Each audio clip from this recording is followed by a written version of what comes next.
केशरवाड़ी एक बेहद खूबसूरत और चमकदार गांव था। गांव के एक कोने में बहती थी एक छोटी सी नदी जिसे लोग प्यार से गंगा नदी कहते थे। इस नदी का पानी इतना साफ और ठंडा था कि गांव के सभी लोग इसमें नहाते, कपड़े धोते और अपने रोजमर्रा के काम इसके सहारे करते। लेकिन यह नदी जैसी दिखती थी वैसी थी नहीं। हर शाम नदी के पास अजीब सी हलचल शुरू हो जाती। नहाने के बाद लोग जल्दी जल्दी नदी से निकलकर अपने घरों की ओर भागते। गाँव में सन्नाटा छा जाता। लोग अपने घरों में चुपके से छिप जाते और कोई भी आवाज करने की हिम्मत नहीं करता। लगभग रात के 2 बजे नदी का पानी और भी काला हो जाता। अचानक नदी के अंदर से एक पुरानी डरावनी गाड़ी निकलती जिसके ड्राइवर का सिर कटा हुआ था। वह सिर कटा हुआ ड्राइवर उस गाड़ी के साथ पूरे गांव का चक्कर लगाता। जो भी उसे देख लेता वह गाड़ी उसे टक्कर मारकर उसकी जान ले लेती। सुबह होते ही गांव में सिर्फ लोगों की कटी फटी लाशें मिलती। लोग सदमे में थे, समझ नहीं पा रहे थे कि आखिर यह सब हो क्या रहा है। हर रात वह सिर कटा हुआ ड्राइवर और उसकी गाड़ी गाँव में घूमते और हर सुबह लाशों का ढेर लग जाता। एक रात गाँव का सरपंच भोलानाथ अपने खेत से लौट रहा था। रात काफी हो चुकी थी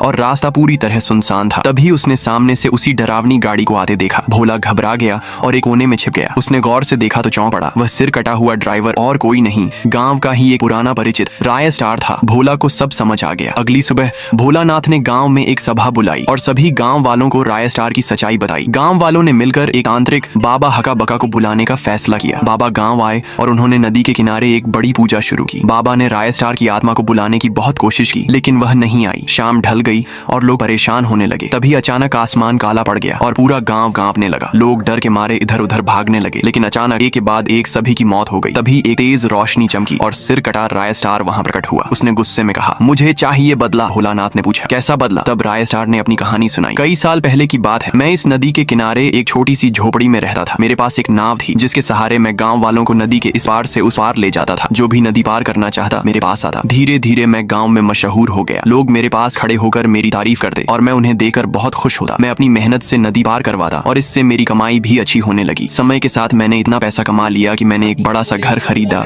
एक महंगी फरारी गाड़ी ली और बहुत कुछ हासिल किया। मैं अपनी तरक्की से बहुत खुश था। लेकिन गांव में एक शख्स ऐसा था जो मेरी इस खुशी से जलता था। मेरा पुराना दोस्त गरीब भाई। उसने गुस्से में कहा, इस राय स्टार का कुछ करना पड़ेगा। एक रात अंधेरे में गरीब भाई चुपके से मेरे पास आया और उसने मेरी नाव को तोड़ फोड़ दिया। फिर हंसते हुए बोला, अब देखता हूँ तू पैसे कैसे कमाता है। अगली सुबह हमेशा की तरह मैं अपनी नाव लेकर नदी किनारे बैठा लोगों का इंतजार कर रहा था। धीरे धीरे मेरे पास भीड़ जमा हो गई। मैंने एक एक करके लोगों को नदी पार करवाना शुरू किया। शाम होने तक सारा काम खत्म हो गया। सिर्फ एक आखिरी आदमी बचा था। मैंने उसे नाव पर बिठाया और नदी के उस पार ले जाने लगा। लेकिन बीच रास्ते में अचानक नाव रुक गई और उसमें आग लग गई। मैं और वह आदमी दोनों उस आग में जलकर मर गए। यह सब देखकर गरीब भाई बहुत खुश हुआ। राय स्टार की कहानी सुनकर गांव वाले गुस्से से भर गए। उन्होंने उसे घर से खींचकर नदी के किनारे लाया गया। तभी राय स्टार ने अपनी नाव पर बिठाया और नदी के बीच ले गया।